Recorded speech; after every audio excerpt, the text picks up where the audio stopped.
आज हम अपना लेक्चर स्टार्ट करेंगे किरचॉफ्स करंट लॉ से। उसके बाद हम पढ़ेंगे किरचॉफ्स वोल्टेज लॉ। ठीक है, तो किरचॉफ्स ने दो लॉ दिए हैं, किरचॉफ्स करंट लॉ और Kirchhoff's voltage law. Kirchhoff's current law discuss करने से पहले मैं आपको बता देता हूँ नोड और जंक्शन क्या होता है। इससे पहले के क्लासेस में भी मैंने आपको बताया है कि नोड और जंक्शन क्या होता है। फिर से एक बार देख लेते हैं क्या होता है।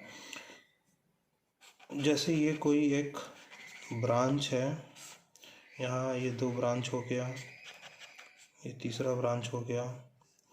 यहाँ कोई सोर्स ले लेते हैं, यहाँ भी कोई सोर्स ले लेते हैं।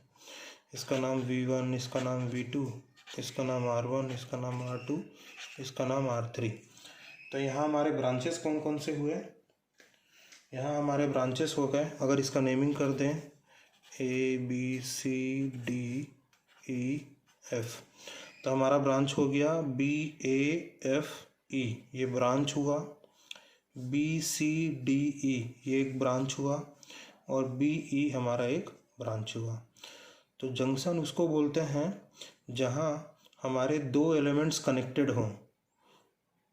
ये जंक्शन हुआ, ये जंक्शन हुआ, ये दोनों पॉइंट सेम है, तो ये भी एक दोनों पॉइंट सेम है, ये भी सेम है, तो ये तीनों एक ही जंक्शन है और ये भी आपका एक डिफरेंट जंक्शन है। ठीक है, तो आपका जंक्शन कितने हुए? जंक्शन हो गए इस फिगर के हिसाब से A, C एंड D और E और F, ये तीनों सेम है। D भी बोल सकते, E भी बोल सकते, F बोल सकते, ये तीनों क्या है? आपके जंक्शन है। ये भी जंक्शन है, ये भी जंक्शन है। लेकिन नोड किसे बोलोगे? जहाँ दो से ज़्यादा एलिमेंट्स कनेक्टेड हों, वो आपका हुआ जंक्शन, यानी कि ये B वाला। इसमें एक R1 कनेक्टेड है, R2 कनेक्टेड है, R3 कनेक्टेड है, ये तीन एलिमेंट कनेक्टेड हैं, तो ये आपका क्या कहलाएगा? नोड। तो ये हो गया आपका B point is the node. तो किरचॉफ्स करंट लॉ क्या बोलता है?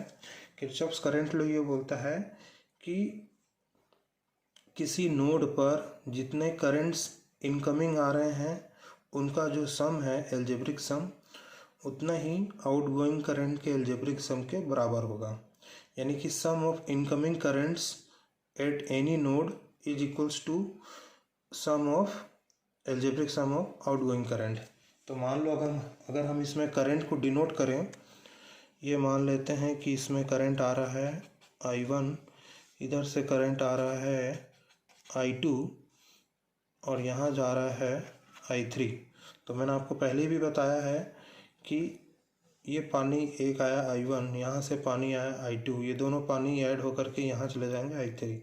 तो उसी को आप दूसरे तरीके से समझ सकते हो कि इस नोड पर जितने करंट्स इनकमिंग आ रहे हैं उनका एल्जेब्रिक सम, यानी कि algebraic sum of incoming current, algebraic sum of incoming current is equals to algebraic sum of outgoing current at any node. ये है किरचॉफ्स करंट लॉ। तो algebraic sum of incoming current इस node पर कितना है? I1 plus I2। Algebraic sum of outgoing current यानी कि है I3। तो यानी कि I1 plus I2 equals to I3 होगा। जो मैं आपको पहले बोलता हूँ उसके हिसाब से देखो, यहाँ से जो भी पानी आया वो यहाँ गया, यहाँ से जो भी पानी आया यहाँ आया, दोनों ऐड होकर के पानी सीधी सी बात है यहाँ जाएंगे, इसलिए I1 plus I2 equals to I3। ठीक है, तो sum of incoming current, algebraic sum of incoming current at any node is equals to algebraic sum of outgoing current from that node. ठीक है, ये हो गया किरचॉफ्स करंट लॉ। ये तो एक आउटगोइंग लिए, अगर एक से ज़्यादा आउटगोइंग लोगे तो जैसे कि एक और एग्जांपल ले लेते हैं।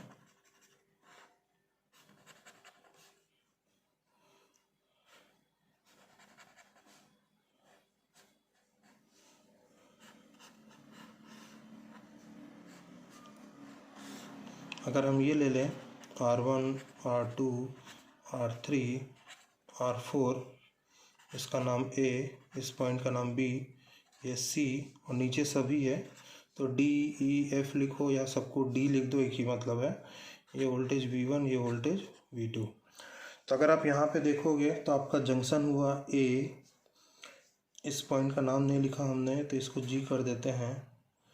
AGEDF ये सारे क्या है हमारे जंक्शंस हैं और नोड हमारा कौन सा है B और C।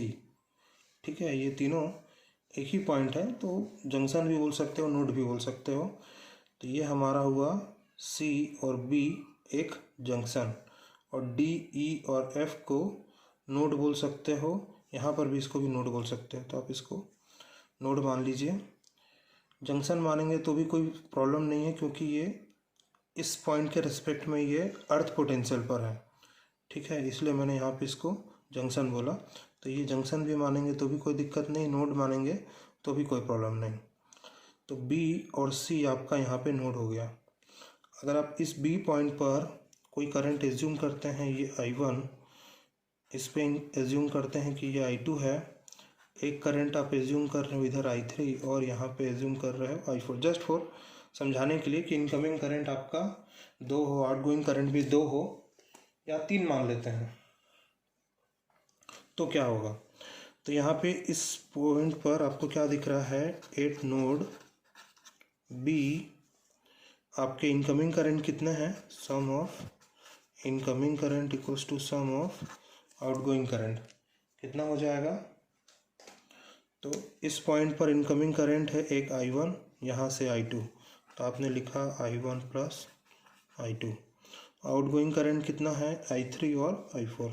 तो ये है KCL का मतलब कि किसी नोड पर जितने करंट्स इनकमिंग आ रहे हैं मतलब उस पॉइंट पर आ रहे हैं वो आपका इनकमिंग हुआ, जितने करंट उस पॉइंट से बाहर जा रहे हैं वो आपका हुआ आउटगोइंग।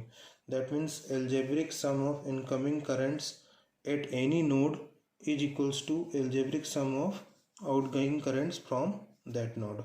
तो ये हो गया किरचॉफ्स करंट लॉ। नेक्स्ट अपन आते हैं किरचॉफ्स वोल्टेज लॉ पे। नेक्स्ट हम आ रहे हैं किरचॉफ्स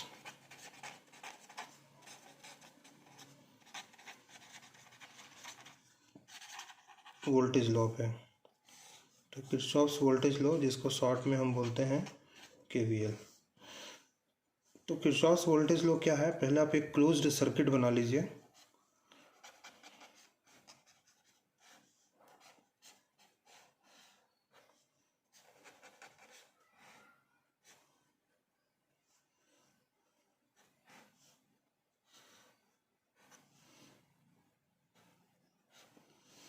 इसका नाम V1, इसका नाम V2, इसका नाम V3, इसका नाम R1, इसका नाम R2, इसका नाम R3। तो किरचॉफ्स वोल्टेज लॉ क्या बोल रहा है कि किसी क्लोज्ड पाथ में, यहाँ कितने क्लोज्ड पाथ हैं, यहाँ क्लोज्ड पाथ एक ये वाला, दूसरा ये वाला, तीसरा ये बाहर वाला। तो आप इनका नेमिंग कर दीजिए ABCD। ये दोनों पॉइंट तीनों पॉइंट सेम है तो चाहो तो आप सेम लिखो या डिफरेंट पॉइंट कर दो, कोई दिक्कत नहीं है। तो ABCDEF, ठीक है, ये हो गए आपके पॉइंट्स।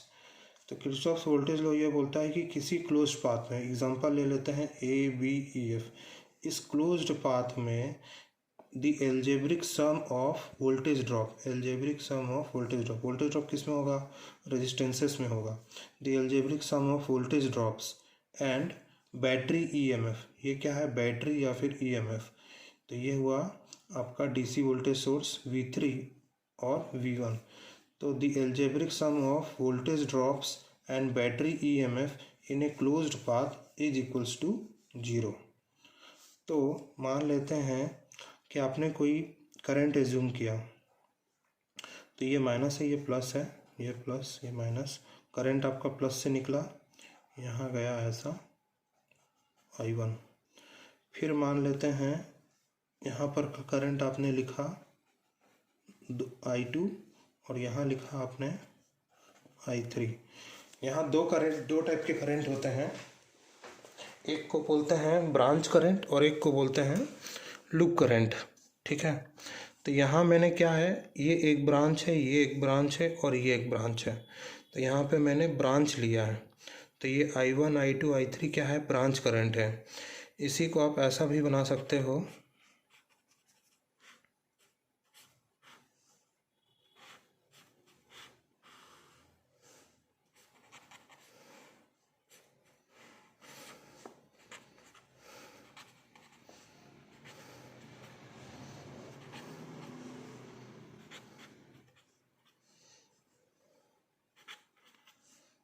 ठीक। तो ये I1 I2 I3 क्या है, I1 I2 I3 क्या है, ब्रांच करंट्स हैं।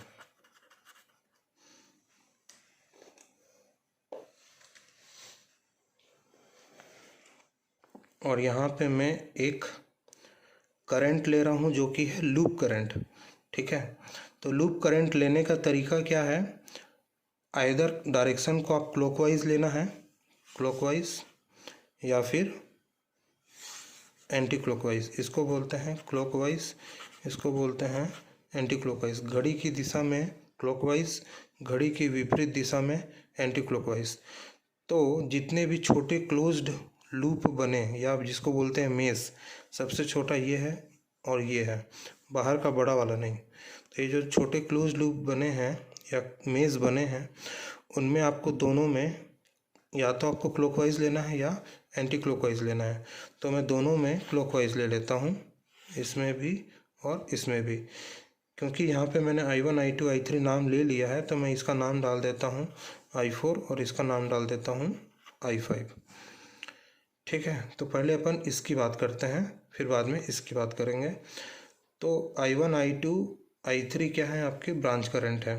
किरचॉफ्स वोल्टेज लॉ बोलता है the algebraic sum of voltage drops, यानी कि R1 R3 and battery EMF is equals to 0।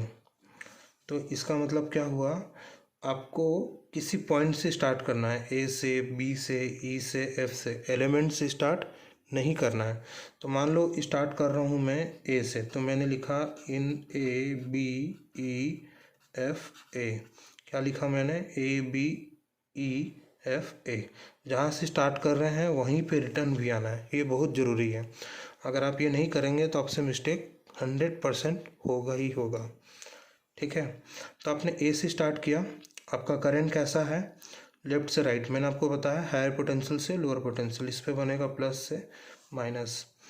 ठीक है, तो जब आप इस पे ऐसा कर रहे हैं तो आप क्या लिखेंगे, अब साइन लेने का दो तरीका है। जो पहले आ रहा है उस साइन को भी ले सकते हैं सभी में, या जो बाद में साइन आ रहा है उसको भी ले सकते हैं। तो मान लेते हैं मैं पहले वाले साइन को ले रहा हूँ, तो मैं क्या लिखूँगा, plus times of I1 R1, यहाँ पर तक का हो गया। पहला साइन लिया हूँ, बाद का नहीं लिया हूँ, प्लस से माइनस, यानी कि पहला साइन प्लस। फिर B से जब E जाऊँगा तो मैं क्या लिखूँगा, ये प्लस और ये माइनस। करंट कौन सा है, I3, तो मैं इसको लिखूँगा प्लस I1 R3। फिर उसके बाद लिखूँगा माइनस से प्लस, पहला वाला साइन ले रहा हूँ इसलिए लिखूँगा माइनस। ये कितना हो जाएगा, V3। इसके साथ करंट का मल्टीप्लिकेशन नहीं होगा, क्योंकि ये है किरचॉफ्स वोल्टेज लॉ। हर एक टर्म जो लिख रहे हैं आइदर या तो वोल्टेज में होगा या तो करंट इनटू रेजिस्टेंस के फॉर्म में होगा। इसलिए इसमें रेजिस्टेंसेस के साथ में करंट मल्टीप्लाइड है, बट जो ऑलरेडी वोल्टेज है उसमें करंट का मल्टीप्लिकेशन की ज़रूरत नहीं है। तो इसलिए V3 के साथ करंट का मल्टीप्लिकेशन नहीं करेंगे। फिर इस E पॉइंट तक आ गए, F तक आ गए, कुछ नहीं है। फिर देन माइनस से प्लस जाएंगे तो आपको मिलेगा, बाद वाले पहला वाला साइन लेना है, तो ये आपका हुआ माइनस V1। फिर आप यहाँ तक आ गए इक्वल्स टू 0। अब ये जो मैंने लिखा, इसमें मैंने ये एज्यूम किया कि मैं मूवमेंट कर रहा हूँ क्लॉकवाइज, साइन ले रहा हूँ पहले वाला साइन। सेकंड चीज़ हो सकता है कि मैं बाद वाले साइन को लिखूँ, तो उसमें हो जाएगा minus I1 R1 minus I1 R3 plus V3 plus V1 equals to 0। यही इक्वेशन आएगा, चाहे आप पूरे में पहले वाला साइन लेकर के एज्यूम करो या बाद वाले साइन को लेकर के एज्यूम करो। तो ये एक तरीका हुआ, कंफ्यूज नहीं होना, मैं आपको बता दूंगा। ये पहला। दूसरे तरीके में आपने ले रहे हो बाद वाले साइन को, तो आप अगेन आप A से स्टार्ट करोगे, तो आप लिखोगे माइनस I1 R1, यहाँ तक आ गए। फिर यहाँ से यहाँ आओगे, बाद वाले साइन को लिखोगे तो माइनस I1 R3। फिर बाद वाले साइन को लिखोगे तो ये हो जाएगा प्लस V3, यहाँ तक आ गए, प्लस V1 इक्वल्स टू 0। ये दोनों ही इक्वेशन क्या है, सेम है, इसमें माइनस मल्टीप्लाई कर दो यही आ जाएगा, तो दोनों चीज़ सेम है। तो पहले वाले साइन को भी ले सकते हो, बाद वाले साइन को भी ले सकते हो। तो किरचॉफ्स वोल्टेज लॉ क्या बोलता है? किरचॉफ्स वोल्टेज लॉ ये बोलता है कि in a closed path the algebraic sum of voltage drops in resistances and battery EMF is equals to 0। तो ये हो गया इसमें लिखने का तरीका। वैसे ही इसमें भी लिख सकते हैं, in B C D E B, जहाँ से स्टार्ट करना है वहीं पे वापस आना है, ये चीज़ का ख्याल रखना है। तो मैं बी से स्टार्ट कर रहा हूँ, करंट I2 के हिसाब से ये प्लस हुआ, ये माइनस हुआ। पहले वाले साइन को पहले लिख रहा हूँ, फिर दूसरा भी लिखूँगा। तो दोनों में से कोई भी एक टेक्निक आप इस्तेमाल कर सकते हैं। तो पहले वाले साइन के हिसाब से ही हो जाएगा प्लस I2 R2, प्लस से माइनस जाएंगे तो आप लिखोगे प्लस V2। करंट का मल्टीप्लिकेशन नहीं आएगा क्योंकि इसमें रेजिस्टेंस है और I मल्टीप्लाई करके वोल्टेज बनता है, क्योंकि V इक्वल्स टू IR होता है। बट ये ऑलरेडी वोल्टेज है, करंट का मल्टीप्लिकेशन की ज़रूरत नहीं है। फिर आप यहाँ तक आ गए, फिर यहाँ आएंगे तो आपको मिलेगा प्लस V3। मूवमेंट कैसे कर रहे हो? ऐसे क्लॉकवाइज डायरेक्शन में, प्लस V3। फिर देन आपका आएगा इस करंट के हिसाब से, ये माइनस है, ये ऊपर प्लस है, तो आपको बाद वाला साइन लेना है, सॉरी पहला वाला साइन लेना है। पहला वाला साइन ले रहा हूँ, हाँ पहला वाला साइन ले रहे हैं। तो आपको लिखना है minus I3 R3 equals to 0। ये हो गया इक्वेशन नंबर 3। अब सेम इसी लूप में या मेस में मैं क्या कर रहा हूँ, बाद वाले साइन को ले रहा हूँ। तो ये हो जाएगा माइनस, बाद वाला साइन के हिसाब से माइनस I2 R2, यहाँ से V2 में देखेंगे तो माइनस V2, यहाँ जाएंगे तो माइनस V3, इस पे जाएंगे तो ये मिलेगा plus I3 R3 equals to 0। ये हो गया इक्वेशन नंबर 4। अब इसमें और इसमें थोड़ा सा डिफरेंस है, ठीक है, ये मैं आपको आगे की क्लास में बता दूंगा कि इसमें कैसे लिखते हैं। जो ये आपको टेक्निक समझ आया, इसको आप ध्यान रखिए ये कैसे करना है, ठीक है। अब जैसा हमने ये क्लॉकवाइज में लिखा, वैसा ही अगर कोई चाहता है कि मैं एंटी क्लॉकवाइज में लिखूं तो एंटी क्लॉकवाइज में भी लिख सकता है। वो ऐसे मूवमेंट करके जाएगा, ए से एफ, एफ से ई, ई से बी और ए।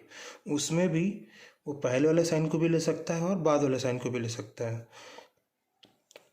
अगर नहीं समझ में आ रहा है, सिंपल सा एक चीज़ है, आप क्लॉकवाइज लिखने का आदत बनाइए।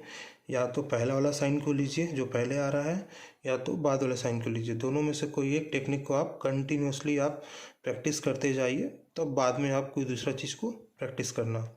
तो इस तरीके को कॉन्सेप्ट को प्रैक्टिस करते जाइए, आपका सब चीज़ अच्छे से हो जाएगा। कहीं कुछ दिक्कत आएगा कमेंट्स में आप पूछ लीजिए, ठीक है। ये अच्छा रहेगा कि आप क्लॉकवाइज मूवमेंट कीजिए और पहला जो पहले आ रहा है उस साइन को लीजिए। क्यों? क्योंकि जब आप पहला वाला लेंगे तो आपको अधिकतर चीज़ें पॉजिटिव मिलेंगी, नेगेटिव चीज़ें कम मिलेंगी, ठीक है। जब आप बाद वाले साइन को लेते हैं तो आपको रेजिस्टेंसेस ज़्यादा हो सकते हैं, सोर्सेस कम रहते हैं, इसलिए रेजिस्टेंसेस ज़्यादा रहेंगे तो आपको पहले वाला साइन लेंगे तो आपको अधिकतर पॉजिटिव चीज़ें मिलेंगी, ठीक है। चलिए मिलते हैं नेक्स्ट वीडियो में, ठीक है। तब तक के लिए बाय बाय। कमेंट्स कीजिए, लाइक कीजिए और शेयर कीजिए, ठीक है। धन्यवाद।